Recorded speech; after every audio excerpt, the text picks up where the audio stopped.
Olá, senhoras e senhores, como vocês estão? Ótimos? Bem? Não muito bem? Comenta aí, vamos bater um papo. No vídeo de hoje eu quero dar uma cutucadinha em vocês. No bom sentido, é claro. Eu sempre gosto de trazer algumas citações de grandes pensadores para que a gente possa pensar, refletir e agir com relação a algumas paradinhas, situações, BOzinhos da nossa vida.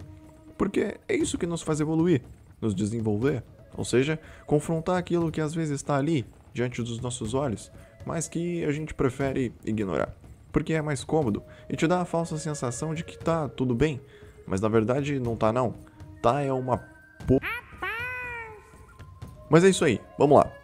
3 grandes lições com George Orwell. E aí, tudo bem? Meu nome é Gabriel, sou psicólogo e este é o Psicologicamente. Um canal destinado à sua saúde mental e, é claro, ao seu autoconhecimento. George Orwell foi um escritor e jornalista político inglês nascido no ano de 1903. Autor de inúmeras obras e dentre elas A Revolução dos Bichos, 1984 e Na Pior em Paris e Londres. Orwell deixou sua marca em nossa história, debatendo assuntos polêmicos, mas sempre muito importantes e principalmente necessários. Eu poderia fazer um vídeo gigantesco abordando somente as suas ideias e conceitos mais famosos. Poderia fazer um podcast. Quem sabe um dia. Mas hoje a gente vai com um jogo mais rápido.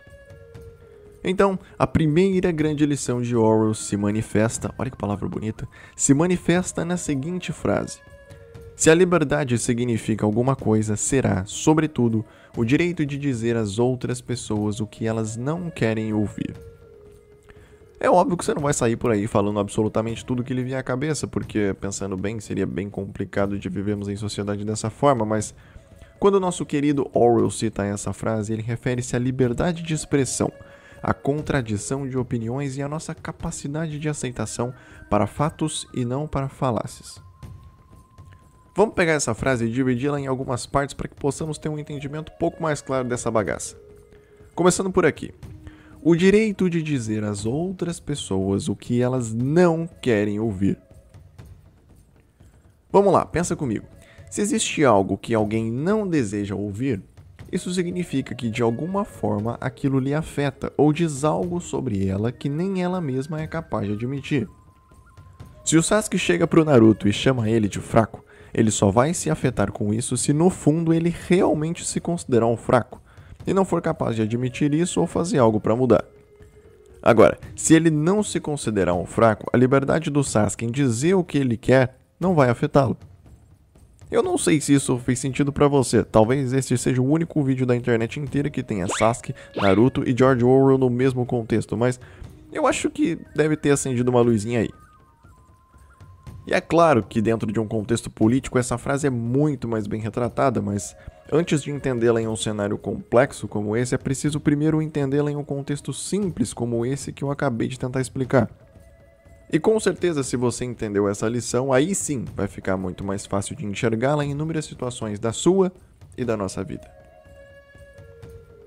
Segunda grande lição: a massa mantém a marca mantém a mídia e a mídia controla a massa. Meu Deus, isso é muito profundo, mas vamos lá. A massa mantém a marca. Quem é a massa? Você, eu, todos nós. Quem é a marca? As empresas, o capitalismo, a economia. Ou seja, somos nós que mantemos a economia e as empresas funcionando. A marca mantém a mídia. Bom, a marca nós já sabemos quem é, mas e a mídia? Quem é? Alô, Boninho, isso a Globo não mostra. Programas de TV, anúncios espalhados até no seu banheiro, jornais, revistas, sinal de fumaça, pombo-correio e qualquer outro meio de comunicação que possa existir. E por fim, a mídia controla quem? Nós, família. É um ciclo vicioso no qual a única maneira de tentar, entre aspas, escapar ou pelo menos ser menos afetado por isso é através do desenvolvimento do nosso senso crítico, ou seja, estudando, lendo, investindo no seu autoconhecimento através de uma terapia ou assistindo vídeos e consumindo conteúdos que sejam verdadeiramente relevantes. Porque se você simplesmente fingir que nada disso é sobre você, você será simplesmente mais um escravo não só das mídias, como da sua própria vida. Esses dias eu assisti um corte de um podcast que o Paulo Musi participou, onde ele disse o seguinte: Então, veja, eu entendo que as pessoas elas querem vender uma coisa. E por que eu falo isso para você? Porque quando você fala beleza padrão, eu tenho medo que as pessoas confundam o seguinte: rede social é de graça? Não. Por que não é de graça? Né? Porque a gente não paga para entrar no Instagram, por exemplo. Por que não é de graça? Consomem várias outras coisas. Porque o produto é você. É por isso que rede social não é de graça. E o que você está comprando de produto? Hoje você tem curso, você tem objeto, mas você está comprando uma ideia. Uma ideia que aquela pessoa é melhor, que a vida dela é melhor, que o que ela sabe que ela pode te ensinar é melhor, que ela pode realmente fazer você ficar um milionário em 5 etapas no curso mídia online, que por apenas R$ 99,00 por 10 meses você vai conseguir ser um bilhardário de Wall Street. Não vai. Eu acho que esse já é um ótimo exemplo que dispensa mais explicações, né? Terceira grande lição: não há crime absolutamente nenhum que não possa ser perdoado quando o nosso lado o comete. Por que nós temos tanta dificuldade em perdoar os erros dos outros, mas quando cometemos um erro desejamos profundamente ser perdoados? Não é estranho isso? Por que o outro deveria te perdoar quando você faz merda, sendo que você é o primeiro a não conseguir perdoar quando a c*** é do outro lado?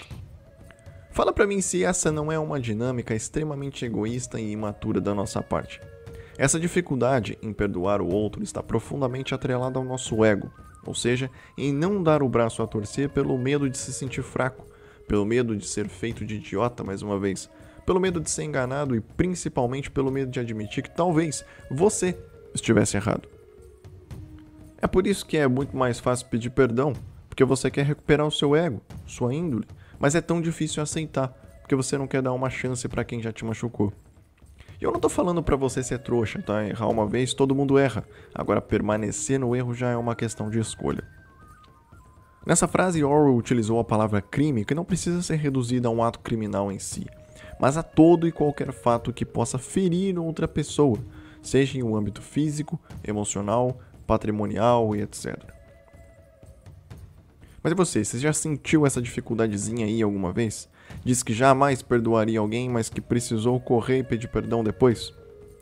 Amigos, as nossas vidas podem ser únicas, mas nossos dilemas muitas vezes são os mesmos, porém apenas em contextos diferentes. Curtiu? Quer o mapa mental dessa ideia? Para isso é só entrar para o nosso grupo do Telegram ou acessar o nosso blog nos primeiros links aqui da descrição, ok? Um grande abraço e até a próxima.